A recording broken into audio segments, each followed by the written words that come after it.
إله إلا الله شهادة موصلة إلى دار السلام وأشهد أن محمدا عبده ورسوله سيد الأنام صلى الله تعالى عليه وعلى أصحابه البررة الكرام خصوصا على أبي بكر الصديق وعمر الفاروق وعثمان ذي النورين وعلي المرتضى الأئمة رضوان الله تعالى عليهم أجمعين.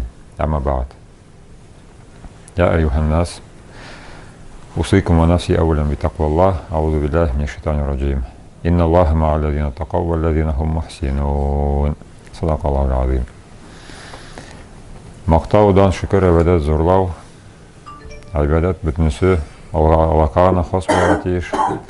Аның сүйікті бәндесі соңғы пейғамбары Мұхаммад саллаллаху алейхи ва салламға салауат шәрифлеріміз әрдайым ешіп тұрсын. Исра Ми'раж турында әйткәндә, без әйтәбез, ақида буенча без шанабыз аның булганына. Ләкин безгә шул шанудан нәрсә була микән? Әле бит моңа җитмәстән сахабаларга да моны сөйләп биргәч, әле бөтенесе шаны бетми. Чөнки башларына сыймый, ничек инде ул бер мизгелдә башта Мәккәдән Кудуска, Кудустан санасын Аллаһ янына менгезеп җибәрәләр. Шул Абу Бакр гына инде шул Сиддиқ дип аталуының сәбәбе шуннан санала. Ул шанам диде. Шулай булганына. Ләкин безгә менә шул Исра Ми'ражның нәтиҗәсе кирәк. Һәм дә без монда ике әйберне яки беренче әйберне берләштереп бергә аңларга тиешбез. Беренчедән Исра Ми'ражда Пәйгамбәр Мухаммад саллаллаһу алейхи ва салламга әле моңарча, әле бернинди фарызлар йөкләнмәгән. Димәк, Мухаммад саллаллаһу алейхи ва саллям Аллаһка шана, җәннәт җәһәннәм булыр дип шана, киләрен шандыра, ләкин әле пока ни намаз уку, ни ураза тоту, ни закат түләү бернәрсә юк. Акыйда гына. И шунда Аллаһ Тәгалә моны үз янына менгезә, җәннәт җәһәннәм күрсәтә. Инде күктән төшкәндә мәсьяңа намаз дип биреп төшерәләр. Уразаны бирмиләр, башка фаразлары бирмиләр.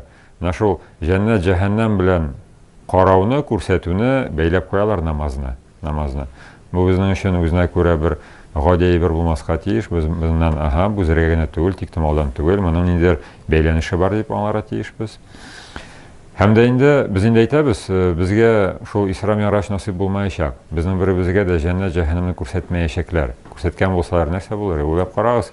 Без бер хәзрәт әйтүенчә, теге кабердә ятучылар бер мизгелгә генә башларын чыгарып, егетләр монда бик авыр, эш харап дип әйтсәләр, намаз укыгыз дип әйтсәләр, укырыйк, нитерик дип.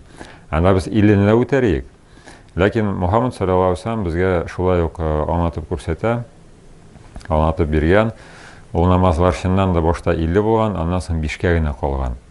Шунда да әле кеше шул 5 вакыт намазны укып барса, 50 дип саналыр дип исәпләнә. Монда ни без әйтәбез, безнең саваплы гамәлләр иң кимендә 10-нан башлана савап. Теге бер саваплы эшлисең икән, 10-нан башлап 700-гә кадәр дип исәпләнә. Аллаһ рәхмәте белән. Шуңа күрә дә шул намазның җәннәт җәһәннәмгә бәйләнеше бик тыгыз.